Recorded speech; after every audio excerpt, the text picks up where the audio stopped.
आज की कहानी है दोस्तों टिन्नू और चिड़िया की घोंसले की। एक समय की बात है। टिन्नू नाम की लड़की थी जो स्कूल में दिए गए कार्यों में बड़ी रुचि रखती थी।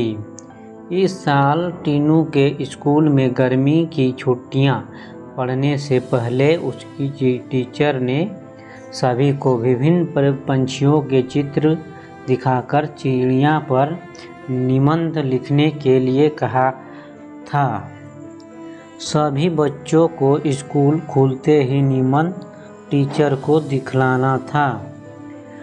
पंछियों की रंग बिरंगी किताब टिन्नू को बहुत पसंद थी। जब टीचर ने बताया कि उन पर निबंध लिखना है और सबसे अच्छा लिखने वाले को इनाम में वह किताब मिलेगी, तो टिन्नू खुश हो गई। टीचर ने सभी पंछियों से जुड़ी कुछ कहानियाँ भी बच्चों को सुनाई। उसके बाद स्कूल की गर्मियों की छुट्टियाँ पड़ गई। यूँ तो टिन्नू हर साल अपनी गर्मी की छुट्टियाँ बिताने के लिए कहीं न कहीं जाती थी, लेकिन इस साल की छुट्टियों में टिन्नू रोज पास के ही बगीचे में जाकर पंछियों और उनके घोंसले देखने लगी। उस बगीचे में गोरैया, दर्जनी, लावा जैसे बहुत से पंछी आते थे। टिन्नू बगीचे में आने वाली हर चिड़िया को पहचानने की कोशिश करती और उन्हें गौर देखती रहती। टिन्नू देखते ही देखती हर चिड़िया एक एक घास, पत्ती, पंख आदि को जोड़कर कैसे अपना घोंसला बना रही है। उसके मन में होता था कि चिड़िया को घोंसला बनाने के लिए इतनी मेहनत करनी पड़ती है। टिन्नू चाहती थी कि वो किसी तरह से उन पंछियों की मदद करे। एक दिन टिन्नू ने देखा कि पास के बगीचे में बदमाश लड़कों ने लावा चिड़िया का घोंसला तोड़ दिया है। टिन्नू को यह देखकर बहुत दुख हुआ। उसने सोचा कि क्यों न मैं इनके लिए खुद एक दो घोंसले बना दूं, शायद ये इसका इस्तेमाल कर लेंगी। टिन्नू को लगा कि वो कुछ ही देर में घोंसला बनाकर तैयार कर देगी, लेकिन टिन्नू पूरा दिन तिनकों और दूसरी चीज़ों से चिड़िया का घोंसला बुनती रही। बड़ी मुश्किल से जब घोंसला तैयार हुआ तो घोंसले को पेड़ पर टिकाने के लिए कुछ मिला नहीं। टिन्नू की माँ यह सब देख रही थी। तभी टिन्नू ने माँ को बताया, देखिए न, मैंने चिड़िया के लिए एक घोंसला बनाया है, मगर यह उतना सुंदर नहीं है जितना चिड़िया बनाती है। मैंने सोचा था आसानी से एक सुंदर घोंसला बन जाएगा, लेकिन ऐसा हुआ नहीं।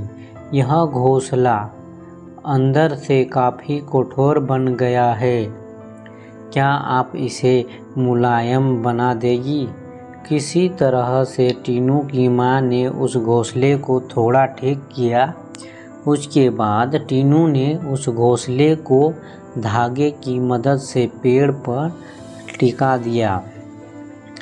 अब बगीचे में बैठकर टिन्नू लावा पंछी के आने का इंतज़ार करने लगी। तो वो पंछी बगीचे में आए तो लेकिन टिन्नू द्वारा बनाया गया घोंसला उन्होंने इस्तेमाल नहीं किया।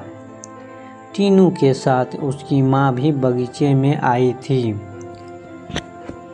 उसने टिन्नू को उदास देखकर कहा, तुम परेशान मत हो ना, अभी चिड़िया घोंसले पर आ जाएगी।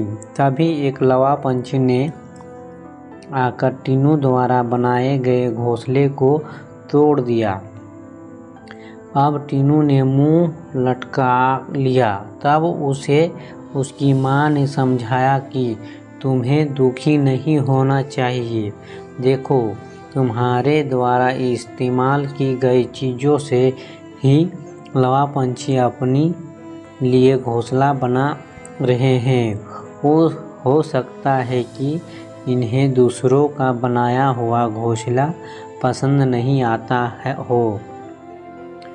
दुखी मन से टीनू ने कहा, माँ, मैं अपने स्कूल के निबंध में यह सब कुछ लिखूंगी।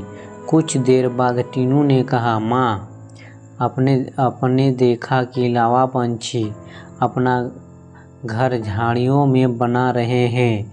जवाब में टीनू की माँ बोली, हाँ बेटा, मैंने सुना था कि लावा पंछी अपना घोंसला किसी के घर के रोशनदान या पेड़ पर ही बनाते हैं। आज यह नई बात पता चली है।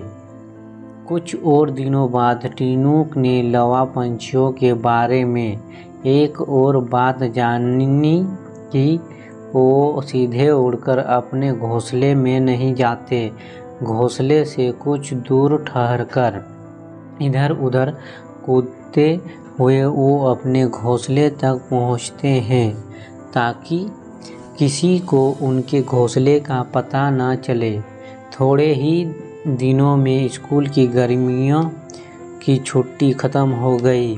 टीनू ने स्कूल जाकर लावा पंछी के बारे में लिखा और निबंध प्रतियोगिता जीत ली। इनाम में मनपसंद चिड़ियों वाली किताब मिलने पर टीनू खुश हो गई। प्रतियोगिता जीतने के बाद भी टीनू रोज चिड़ियों की चहचहाहट सुनने के लिए उस बगीचे में जाकर घंटों बैठती है, मानो उसकी चिड़ियों के साथ दोस्ती हो गई हो। तो दोस्तों, इस कहानी से हमें सीख कहाँ मिली?